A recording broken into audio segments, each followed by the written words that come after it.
And welcome you all to this meeting of the Public Petitions Committee, and can I remind people to switch their mobiles or other devices to silent.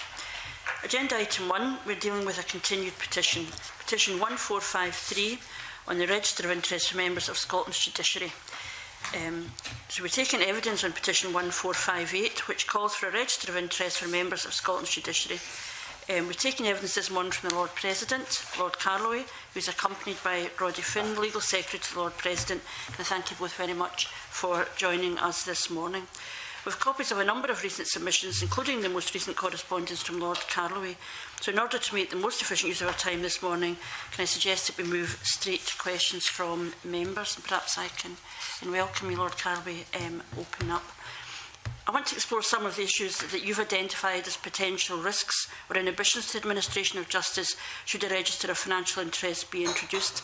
And one of these is the risk of retaliation by a dissatisfied litigant by way of online fraud. And you have commented that this has not, to the best of your knowledge, happened in respect of those judges currently required to disclose interest, but the sample size of those judges is too small to derive comfort from. In identifying this potential risk, have you given consideration to the experience of other holders of public office who do have to declare their financial interests, for example MSPs, local authority councillors and members of public bodies? All have a role in making decisions that may leave people dissatisfied. And are you aware of any individuals in these categories who have been victim to retaliation by way of online fraud? I'm not aware of the details of members of other public institutions being subjected to online fraud, but I do think that judges are in a peculiar position in relation to this matter.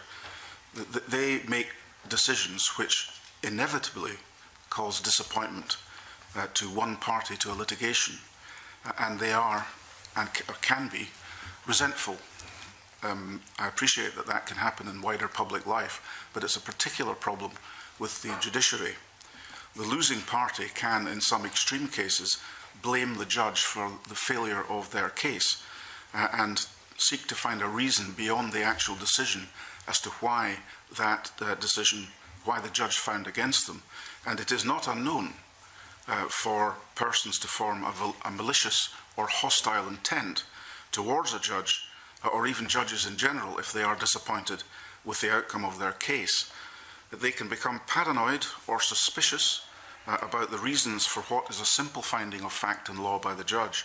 And I would be concerned that if they were to be the source and potentially damage the judge's personal or pecuniary interests.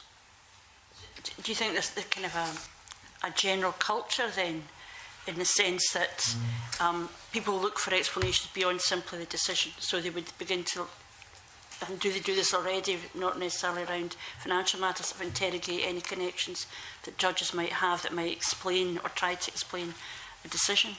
It's a relatively common phenomenon, especially with party litigants, that if they lose the case or they lose a particular aspect of it, they search for reasons as to why they have lost the case, and they will search for reasons which are out with the obvious. In other words, they lost the case because they were wrong in law or wrong in fact, and they will seek to find reasons as to why the judge found against them, and of course they will search to find things peripheral to the case itself, and that is a problem that we do have to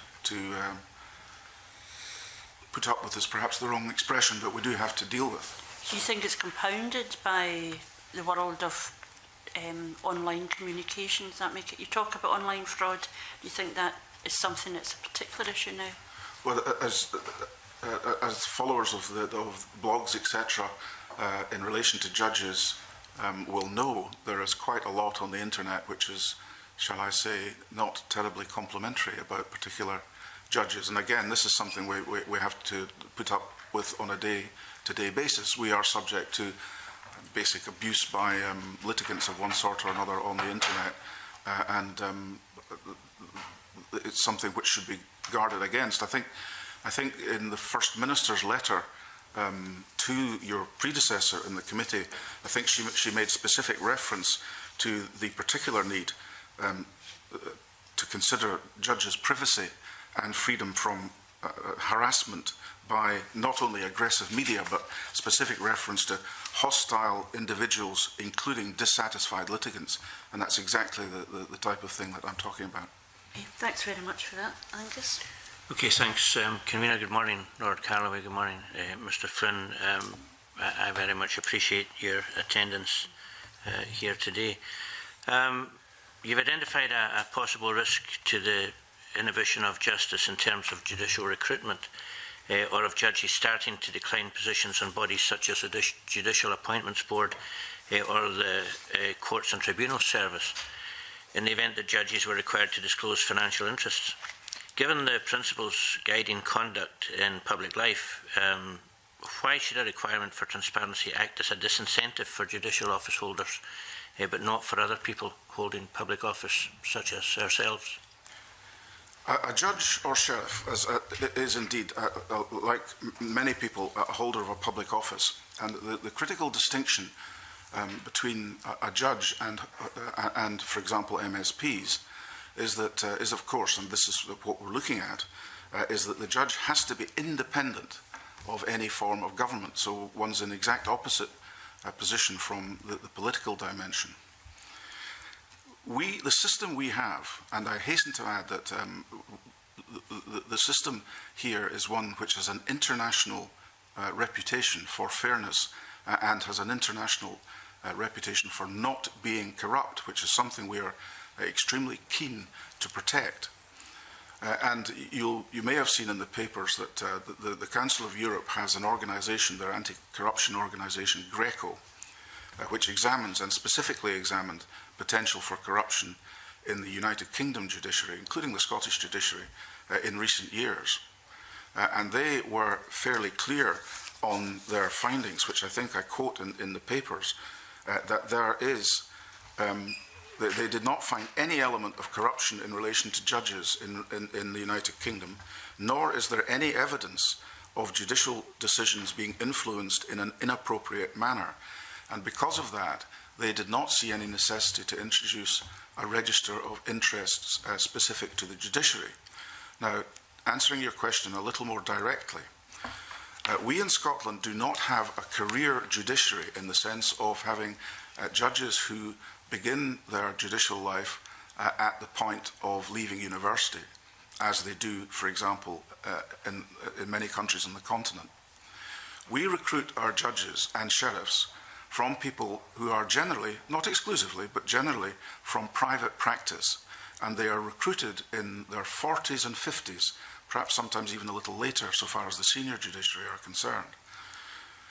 We have a relatively small pool of lawyers of excellence who are capable of taking on the job of being a member of our senior judiciary. You may be aware that there are certain problems at the moment in relation to the recruitment of particularly the senior judiciary because of certain steps which are being taken relative to pay and pensions generally. Therefore, we have particular difficulties with recruitment at the moment.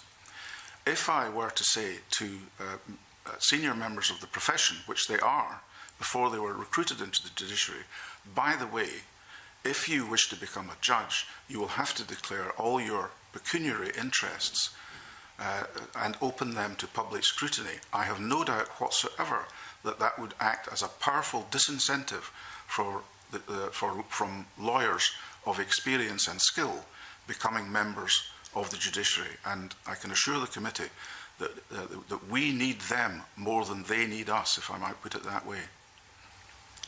Okay, thanks. Taking that on board, you mentioned the career judiciary. Now, you'll be aware that we took evidence from your predecessor, Lord Gill, and it's probably fair to say he did not have a high regard for the system in the United States, where they've had a register of judicial interests, as you'll be aware. So, what's your view of the fact that the United States has successfully introduced a register of judicial interests, and would you agree it's helped increase public confidence in the judiciary in that part of the world? I'm not in a position to make any comment whatsoever about the United States judiciary. because I simply do not know enough about it to make a meaningful comment. You will be aware that there are problems in relation to the United States judiciary, but the depth of that is something which I'm simply not qualified to comment on. What I can comment on, and I'm sure what the committee is aware of, is that the Supreme Court of the United Kingdom considered this matter because previously, as members of the House of Lords, they required to have a register of interests, and they decided that they should not have a register of interests. And I would have thought that, if that is the view of the United Kingdom Supreme Court, that is something which we ought to give some consideration to, even if, of course, we are not bound by their decisions in that regard. Okay, thank you. I may come back with some supplementaries later. Thanks, Angus. Ryan Whittle. Good morning, Lord Carloway. Good morning, Mr. Flynn. In relation to any changes to the current system of recusal, whereby it is for a judge to decide whether or not to recuse, you comment on the inefficient disposal of business in the courts. I'd like to explore the balance between the efficient disposal of business and having systems in place that ensure there is trust in judicial decisions. In that respect, could I ask whether there's any way of quantifying the risks to efficient disposal of business, and if so, whether your office has carried out an assessment of this? In relation to, are you talking about the process of declining jurisdiction or recusal, as it's put, the processes that we use? Yes.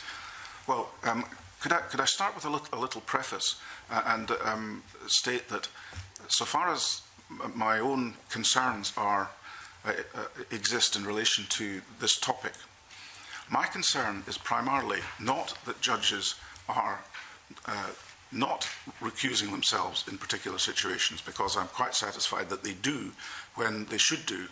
My concern, and this is also to do with the disruption of business, is with judges or sheriffs who are recusing themselves unnecessarily in circumstances in which they should not do so. And that is a much more common phenomenon. In other words, one has to bear in mind, again, we have litigants who will effectively try and forum shop. That is to say, they will encounter a judge or a sheriff who is not to their liking, and they will attempt to remove that judge from the proceedings on pretexts such as having some remote connection with the case or the people involved in it.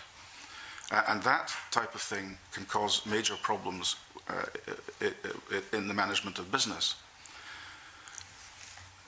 The way these things done in the normal case, where perhaps somebody is represented by a member of the legal profession, is that if there is a genuine concern that the judge or sheriff does have an interest in the case, that will be raised informally with the clerk of court.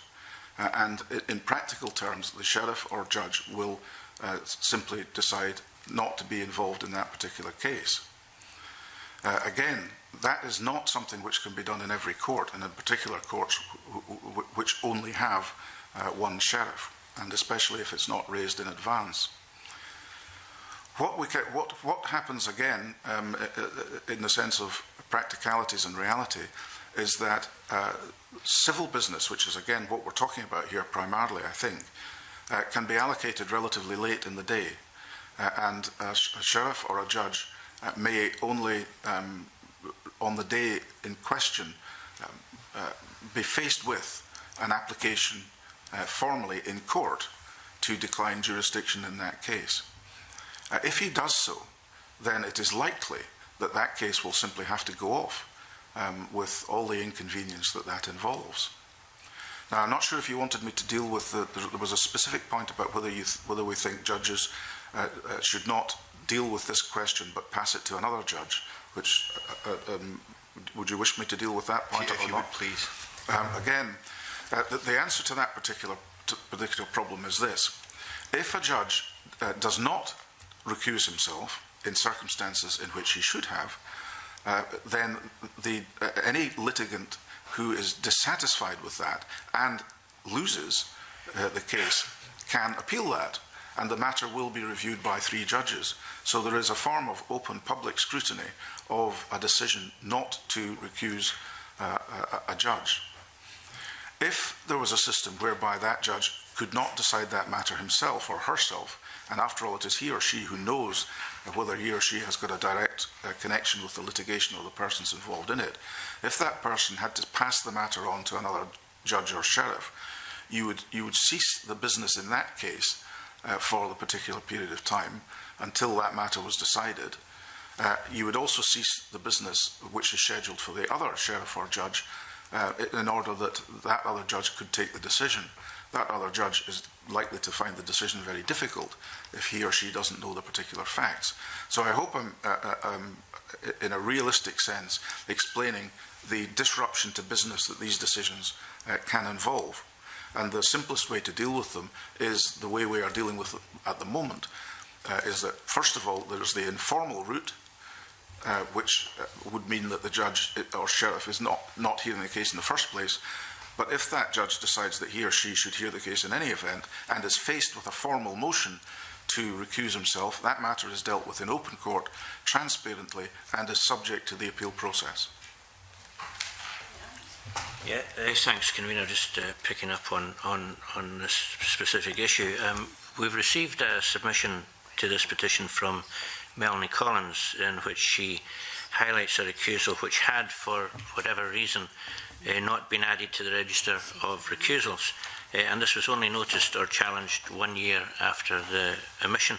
Now, Lord Gill told us in November 2015, when he gave evidence here, that to the best of his knowledge, well, I quote, "To the best of my knowledge, the clerks of court are scrupulously accurate in keeping the register, and therefore, wherever there is a recusal, you may depend upon it being recorded in the register," end quote. So does it not concern you that the recusals have in the past failed to have been listed in the register of recusals, and the fact that the register is being altered in some circumstances years later, and only when members of the public, media or litigants point out that there are gaps in the register of recusals? I note that there was an error in not recording one particular incident. I'm not particularly concerned about that. The position is that all recusals of the type which appear in the register are as a result of events which occur in open court, in public forum, and they are recorded in the interlocutor of the court concerned. And I think members of the committee have got a copy of the interlocutor, the court order, which deals with the recusal. That is a public document, it's open to public scrutiny, and it's a result of a hearing in open court in which the parties would be well aware of the decision and they would have a record of it. So it does not particularly concern me that there was an unfortunate error in transposing that into a register of recusals, which is for a different purpose. Okay, and that's the only error that you're aware of? The only error that I'm aware of, yeah. But what happens is that the judge or sheriff will make a decision in open court, and the direction to the clerks of court is that they should transmit that to the judicial office so that it can be recorded in the register. If that was not done, and it wasn't done in this case, then that is regrettable, but it is not a matter of deep concern to me. One mistake in many instances does not cause me concern about the general system. But you could understand how Melanie Collins would not feel that it was... Well, she was involved in the litigation, and therefore she must have known that the decision had been made, because she is the person who was presumably in court at the time. She or her representatives would have received a copy of the court order dealing with the recusal. Okay. Okay, thank you. Okay, thanks. And can I welcome Alec Neil, MSP, who I think has got an interest in this item as well. I'll call Rona Mackay. What I'll do is complete the committee members then, if you want to ask a question, you can do so. Thank you, Convener. Good morning, Lord Carloway, Mr Flynn. It's just going back to what you said earlier about the problems that you perceive with recruitment should a register be introduced, and I wondered, and I may have missed this in the background briefing we have, what the Law Society's view on the whole issue of register of interests is. I don't know the answer to that. You don't know? No. Right, okay. Fair enough, that's fine. Thank you, Chair. Good morning, Lord Carloway. Good morning, Mr. Flynn. I welcome your indication that you have no problem in extending the register of recusals to cover instances where judges have considered recusal, but have made the decision not to recuse.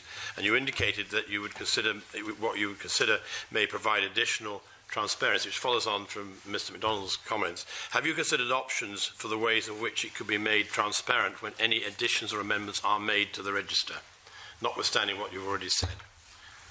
Sorry, in relation to... What options to make it more transparent? Do you mean in relation to we could, for example, put the parties' names in? Yes. That has been considered. It's not thought to be particularly necessary or helpful. Again, I go back to the fact that all decisions to recuse or not to recuse are done in the public forum. They are done in open court. If anybody wants to see a particular court and has an interest to do so, wishes to see a particular court interlocutor, they can do so. So if someone, for example, was looking at the register of interests and wanted more details of that, then I'm sure we could provide them with that. But we're often anxious not to put parties' names in registers of a public nature like this, because there are, as usual, cases involving considerable sensitivities, such as children, so on and so forth. So I think we would be reluctant to do that, although it is something that could be done. Yeah, so you feel it could be done, but obviously it would have to be very carefully looked Yes. at. Thank you, Convener. Angus? Yeah, thanks, Convener. Can I just ask, Lord President, would you be content to see information about the date on which an entry is made, or a way of noting amendments to entries in the register, such as to correct clerical errors, as we're aware happened in at least one occasion? Do you think that would further enhance transparency? Yes, I think that's a fair point, that if an entry is being made late, in other words, whatever, we could have a protocol that if an entry was being made more than a fortnight or something like that after, no, but I mean anything after a fortnight, then we could put a footnote entered on such and such a date, yes. Okay, that's good. You'll be aware of the fact that there was a similar petition in New Zealand 2 or 3 years ago, which was eventually withdrawn. Are you aware of the circumstances? Well, defeated, yeah. Are you aware of the circumstances as to what the... are you aware if any register was introduced in New Zealand along the lines of the register of recusals or a register of interest after the... I'm not, I'm sorry. No, okay. I thought the matter was ended with the defeat in Parliament. Okay, thanks. Neil? First of all, Convener, can I apologise for being slightly late because I had to go to the Audit Committee, and I apologise in advance if I'm covering ground that's already been covered. Can I ask you, first of all, Lord Carloway, an issue of principle?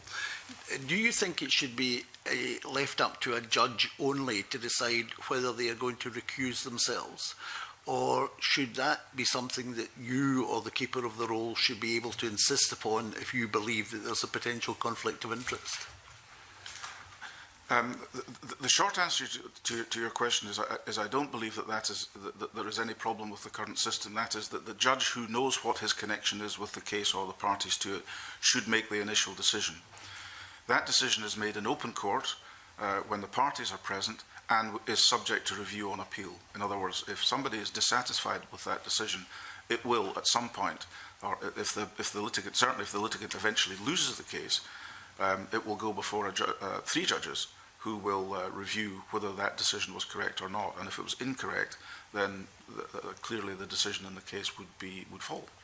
But supposing the person bringing the case to court isn't aware of any conflict of interest that the judge may have, and it doesn't ever find out, but it may well be that the judge has been influenced by a particular interest. Surely that's not right. Surely if the judge, if there is any potential conflict of interest, surely there should be some kind of declaration or some commitment by the judge that there is no, an explicit statement, there is no conflict of interest. Because if people, they might not have the resources to appeal, for example, So is the system not balanced against those people who come to court for justice? No, it is not. Again, I go back to something which I mentioned earlier, and this is it's very important. Scotland does not have a corrupt judiciary. This matter has been examined by independent persons, notably the Greco anti-corruption body operating under the auspices of the Council of Europe, who examined the United Kingdom judiciary, including the Scottish judiciary, and they were clear that fortunately we, as distinct from many other countries, do not suffer from corruption within the judiciary. And for that reason, they did not consider that a register of interests was necessary, because if one's introducing this kind of measure, you have to be satisfied really that it is necessary and that it is proportionate. So if one's analysing its proportionality, one has to look at, well, what exactly are we guarding against here? Now, if the situation were that there was corruption in the Scottish judiciary, which we would discover at some point or another, then of course we would have to consider measures to prevent that, one of which may be a register of certain interests.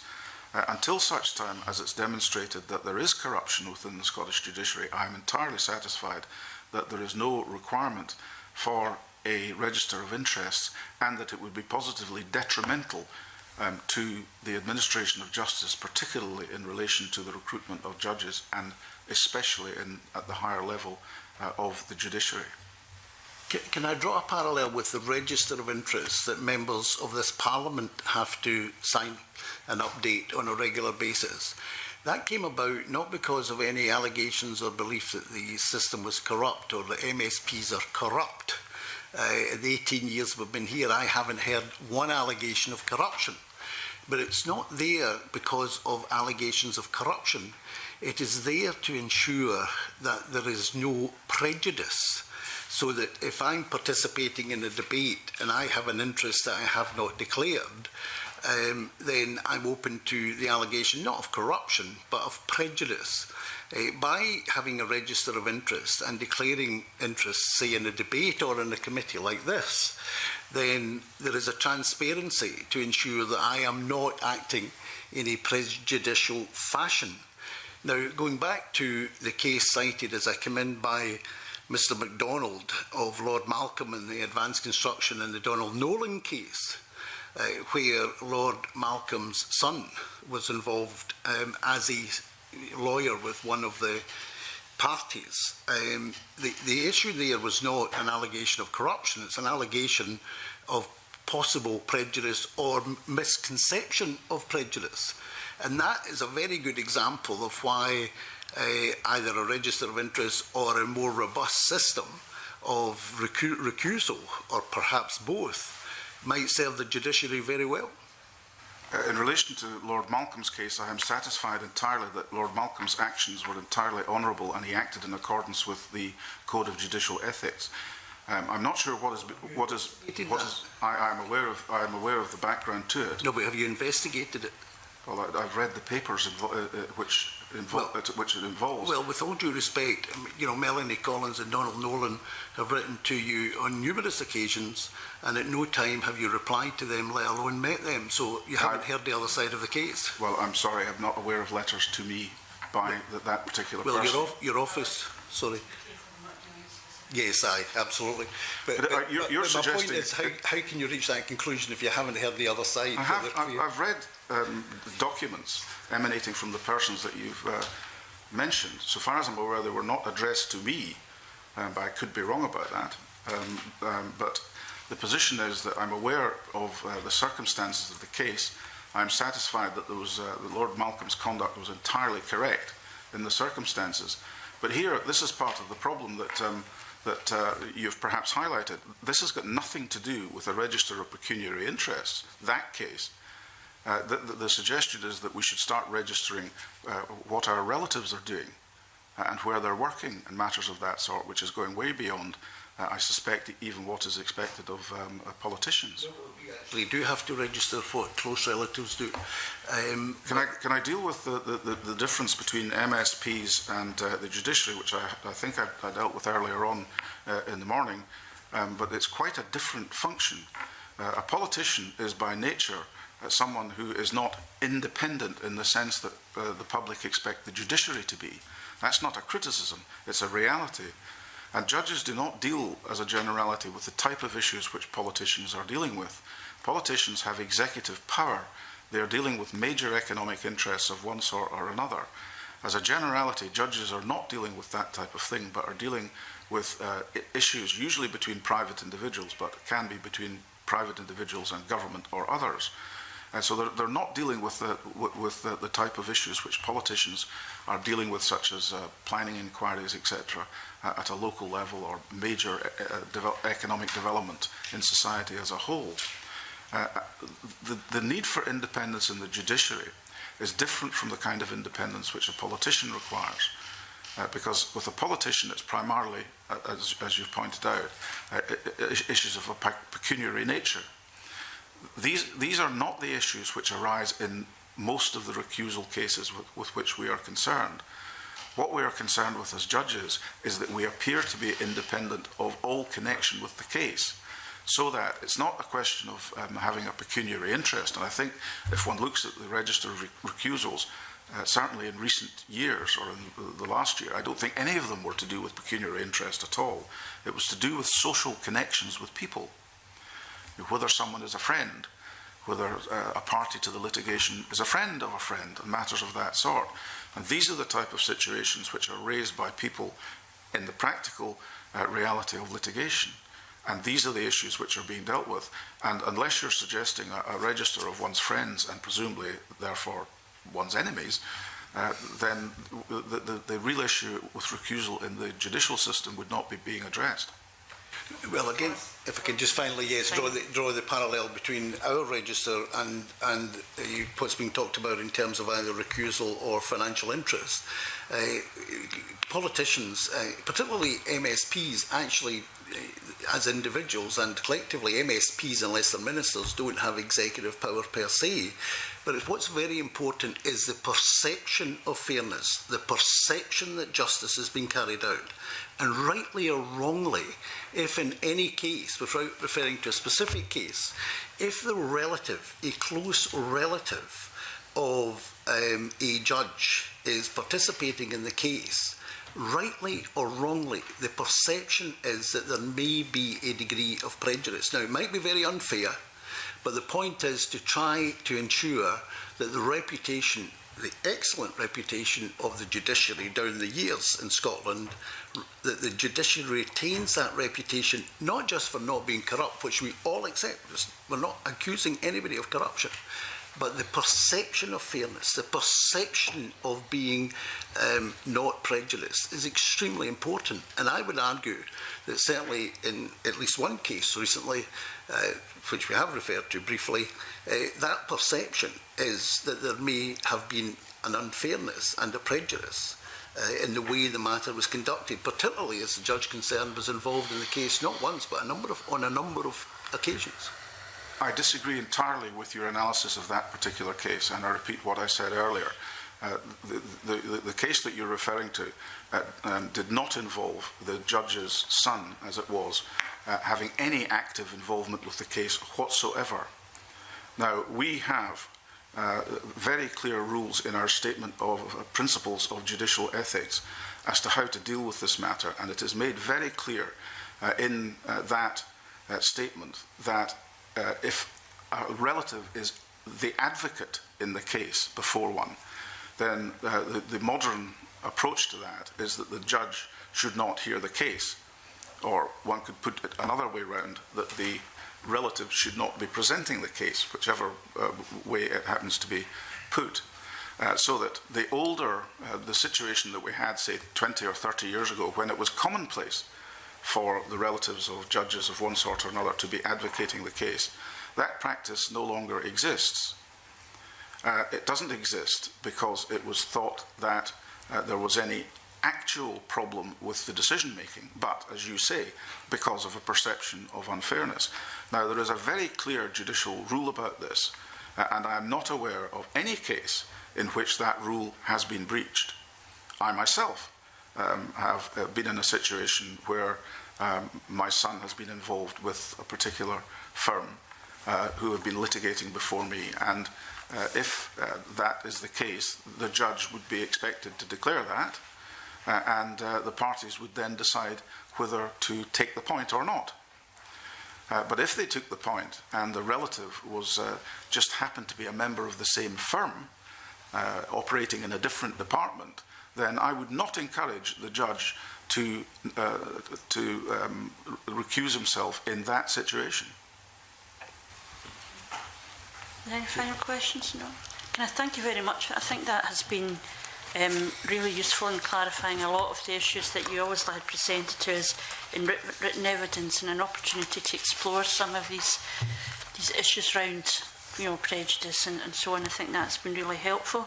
In terms of how we now take this forward, I thought what we might suggest is ask for the petitioners to respond in writing to the evidence and allow us the opportunity to reflect on that if people are so minded. And I think that when we are looking at this petition at a future meeting, we can obviously consider any further actions members might deem appropriate, having read that response.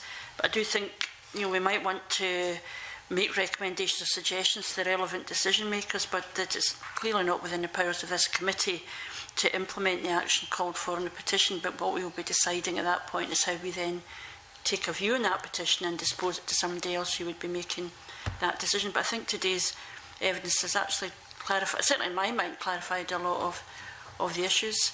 And if there's not any, if people are agreed with that, yeah. Okay, can I thank you very much indeed for your attendance today. We will be asking the petitioner to respond in writing to what we've heard, but as I said, I think we found that very, very useful to clarify from your perspective the issues that have been suggested within the petition. Well, thank you very much, Convener. I'm very grateful for the committee's time in listening to me this morning. Thank you. Thank you very much for that. And can I suspend for a few moments?